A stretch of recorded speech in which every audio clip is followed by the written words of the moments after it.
Hey everyone, welcome to Let's Talk About the POTS Life, your go-to podcast for all things POTS. Whether you're living with POTS or supporting someone who is, this is the place for you. Welcome back to another episode of Let's Talk About the POTS Life. Today we are talking about something maybe a little deeper than our normal, and it's based around how do you accept a life after a diagnosis. Like, I thought when I was diagnosed, I was going to have all this relief. And I'm like, woo, like I got a diagnosis. They're going to give me the magic pill and I'm going to be fixed. And that sure as heck was not the case. Because getting your POTS diagnosis is one hat that you're wearing. You might be an overachiever, a type I personality, a mom, a dad, have a high pressure job. Like all of those are other hats that you're wearing. And then on top of that is this giant POTS hat. Yeah, and this chronic illness that just does not add up or isn't visible for people to see, like the invisible chronic illness. I think there's so many layers there that we have to peel back. But I think the first one would be okay, you finally feel validated. Yes. Right? Like we left, so I was like, okay, we got this diagnosis. But then also it's like a punch right to the gut because they're like, okay, Kelsey, we don't really have anything to fix you. You have to go home and do all the work. And when you already feel so demoralized and like beaten down because you feel like you have tried the work at home, I'm doing air quotes for you, those of you that can't see, you've tried the quote unquote exercise. You've tried, Electrolytes and water. Electrolytes. Yeah. Like I just didn't know or it wasn't enough. And I'm just like, okay, please. I just felt helpless. Even though I had just been validated, I felt like instant, I don't know, loneliness or frustration or maybe a combo of all of it. Yeah, it's like a high. It's like a high then a low, right? Like, okay, yes, I'm good. This is confirmation. This is real. It's not, I'm not crazy. It's not my anxiety. But then it's followed by that media pitfall. Like, okay, but now what? Now, how do I get better? How do I fix this? Where is that magic pill? Right. And I was like, okay, we're going to figure it out. And even then, when I did my own research, yes, there are medications that help, no doubt. But they were very transparent in the fact that these are Band-Aids. Yes. And they will help you. They will help you. It'll be a tool in your toolbox, like we talk about, if that's what you need. But it's not going to be what cures you or takes it away or control symptoms. It does to a point, but then they handed this packet and they were like, okay, good luck. Yeah. And then you were left to figure it out. And that in itself, for somebody who is type A and likes a plan and likes progress and like knowing when to check off, the packet was detailed to a point, but it was also just like, it's just pieces of paper. Right. And yeah, you can message your physician, and I had a great physician, and you could message him, but how many people are they seeing? How busy are they? And it's, a 1 or 2 line message shooting back at you is not enough to, to support what I was going through at the time. Right. The support that you need initially, right? So you got the diagnosis, check. The next step is finding a program or finding some support or acknowledging what is going to work to get you to feel better. And it's not a one size fits all. It's not a magic pill. No. It is that you now have to put in work. Correct. And then I was like, that leads to like the next part that just put me right over the edges. I have to put in work, but how? How do you do it? Pre-POTS, Kelsey was an athlete growing up. I played soccer. I danced. I played volleyball. I had no trouble. I mean, hindsight, now looking through a POTS lens, obviously I had trouble, but I didn't know. But I was very active. And if I wanted to go run, I could. Or if I didn't. My life wasn't like calculated. Right. And now I was sitting in a chair like I just had my second baby. My life is more than calculated. Like it has to be so strategically planned just to survive. Yep. And not even in like a good, fulfilling, meaningful way. Yeah. And you're sitting there thinking to yourself, how do I get the old Kelsey back? Yeah. And I feel like you said this before about the person you were before. Gone. POTS is gone. And there's like that grieving process, right? To realize that, not to say your life can't be similar, but it will never be the same. No. And when you're sitting at that point or that crossroads, you truly feel like it will never be anything close, let alone the same and or better. Yes. I think now I just reached my 5-year mark of my diagnosis, and I am so much better, I think, than I was years leading up to that, but I didn't know. And 5 years ago, Kelsey, was like at her wit's end. I didn't believe anything that you were saying. Yep. I just couldn't believe it. Yeah. It's a hard pill to swallow process to go through to kind of accept it and then decide, okay, this is the new normal for me. I'm going to move forward in this new space. And I think even when you do accept it, we run into this a lot with people on the app is, okay, so we accept it. We quote unquote accept it.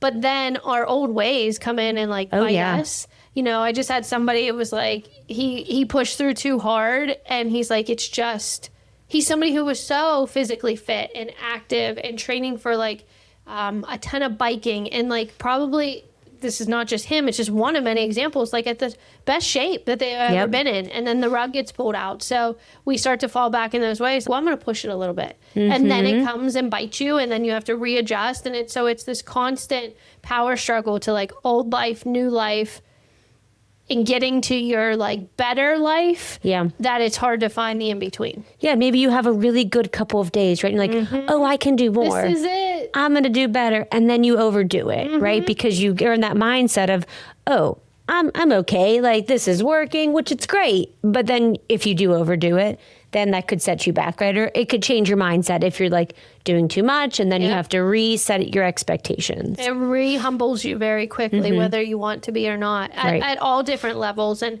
I think that's it's mean. It's one of the most frustrating things. Like, okay, I think I've unlocked my new level and I know where my new line is. And then you push it a little bit and you're like, wait, but I thought that was my line. And it's this constant like adjustment period, I would say, for that year.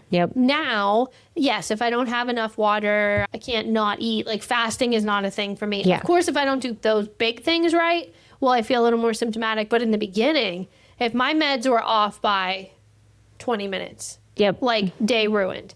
If I didn't have enough water, it wasn't like that day was ruined. It was the next day and the following day. So, you know, it's so frustrating, and especially for personalities that, I mean, I like to control everything. Like my husband, I've said this a zillion times on the podcast, called me the chemist with my pills, because I'd be like, well, if I took it about 20 minutes earlier, or if I adjusted this dose to that dose, or, you know, whatever, to just try to get it just right. And it comes from a good place.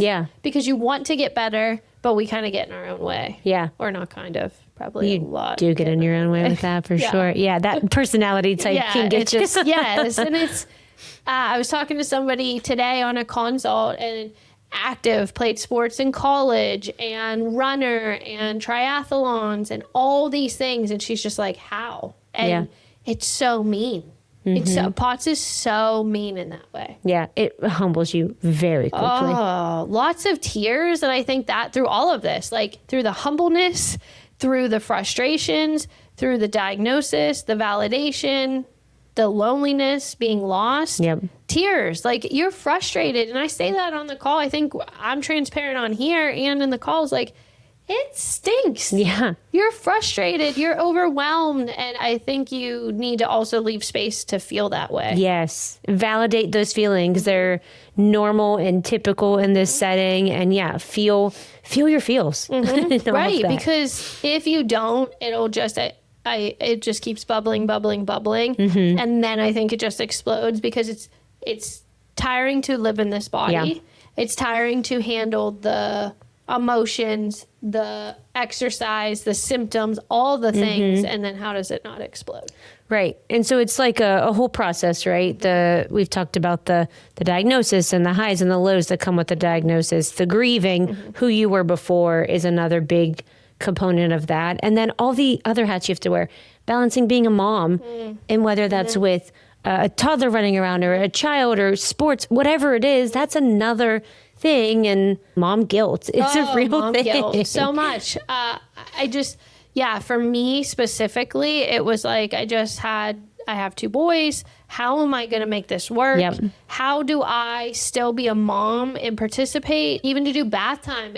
I struggled so hard to just get them in the bath and then just make accommodations for everything I did. Like, okay, I'm going to get the towel set out and I'm going to have everything close. And once we're upstairs, I'm going to stay upstairs so then we don't have to go downstairs. And, you know, just being so calculated. For me, it was like, how I struggled so hard to get pregnant, stay pregnant. My youngest was born early and NICU and like all these things. And I'm just like, I finally have what we've always wanted and I can't even participate in their lives. Like that was my my mindset at the time. I would make it the whole way to his crib and be like, I can't even help. Right. Like, how am I walking down and I can't pick him up out of the crib because I'm now on the ground like, oh my gosh, why is my heart beating out of my chest? You know, like it was just so mentally draining.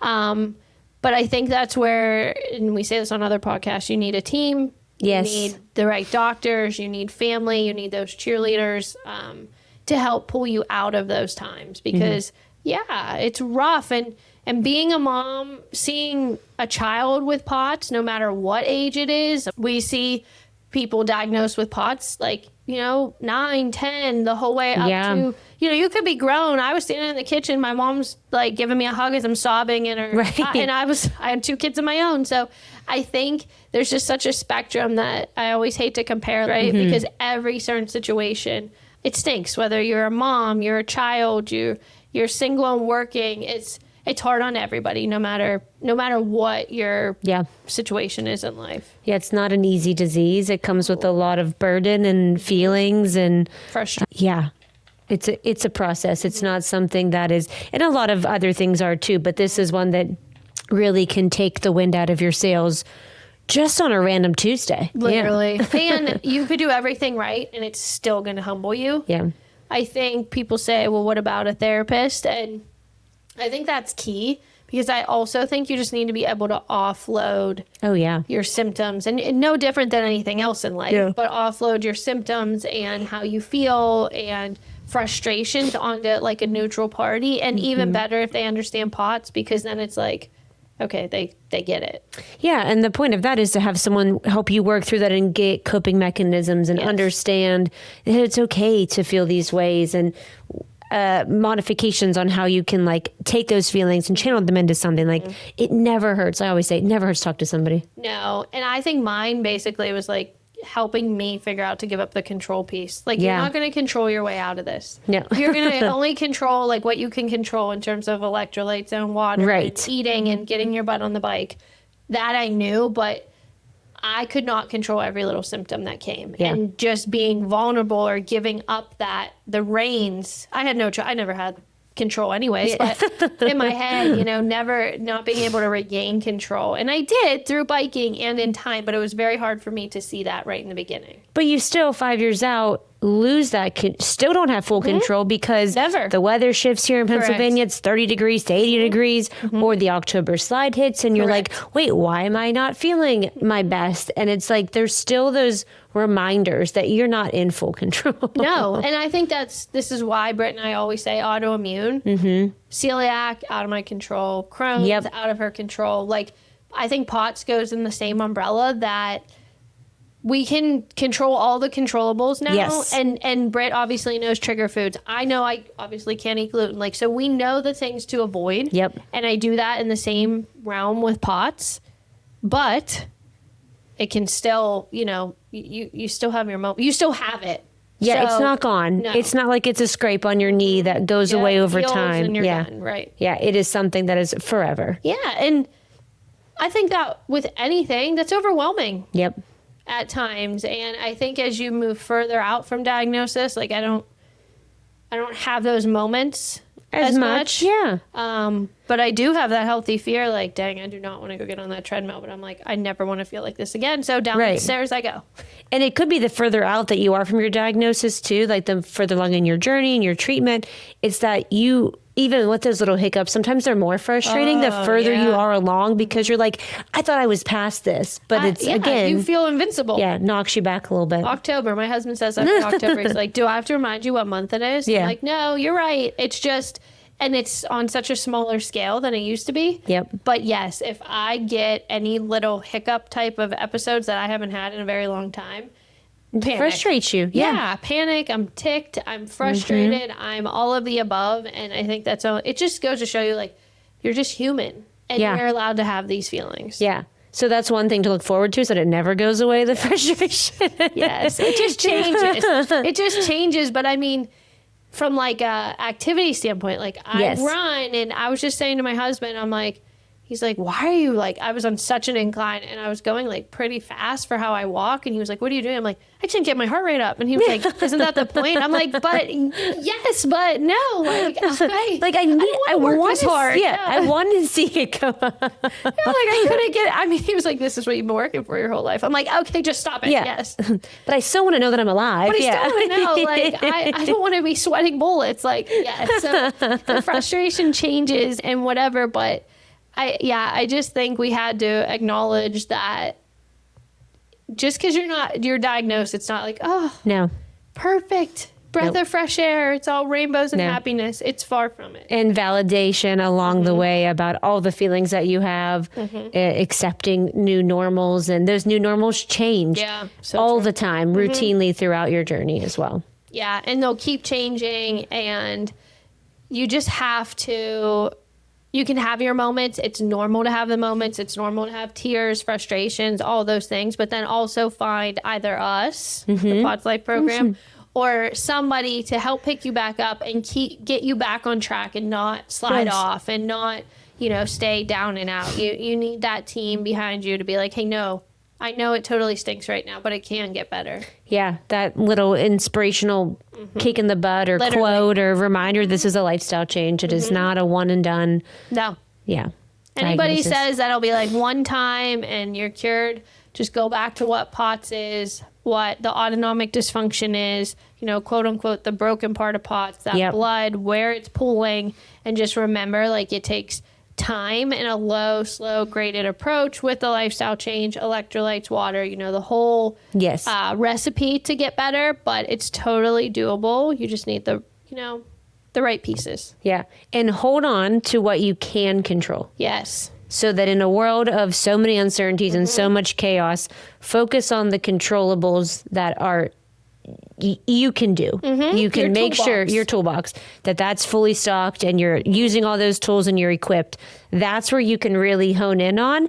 And like you're saying, oh, do I really want to bike today? The answer is yes. Yeah, because correct. It has to be. You don't want to go backwards. Don't let that little voice on one shoulder saying, you know what, take the day off. Because what happens is you take one day off and then the next day and then the next day. And then here goes a week and you're like, oh my gosh, I haven't felt it. And then that week turns into 2 and then we're just digging further out of that hole. Yeah. Those habits that you're developing throughout the journey are habits you want to maintain. You have to. And you have to follow through with them. If you let them lapse, like you're saying, they're not going to stay as a habit that you're going to keep. No, and it's just you're going to feel worse and it's going to be harder to like get back on that horse once you have fallen off that far. Yeah, absolutely. If you found us and you're newly diagnosed, this gives you a little bit of insight about what you can control and what to look forward to. If you're further along, you're not alone in the fact. No. To have these feelings. Yeah, you're not alone, validating 100% of all the thoughts and all the feelings that you're having. And hopefully you're a member of the POTS Life program so that you're active in your recovery and you also get a nice built-in community. Yeah, and just like a pick-me-up. And listen, we're all about hope. Hope when you're in the program, hope if you're searching for answers or something to make you feel better, a diagnosis, if you feel like lost. I just want you to know that you can get better. There's ways to do it. So please reach out to us. You can find our website, thepotslife.com. Share if you're a family member or a friend. Sharing our podcast with others is so helpful for us, and building that community and getting the word out that like, hey, it might be really rough now, but it can get better. Yeah. So don't forget to hit that like, subscribe, follow us on Instagram and all of our other platforms that we're on these days. Yes. Don't forget, you can find us everywhere, and we'll see you next time. Bye.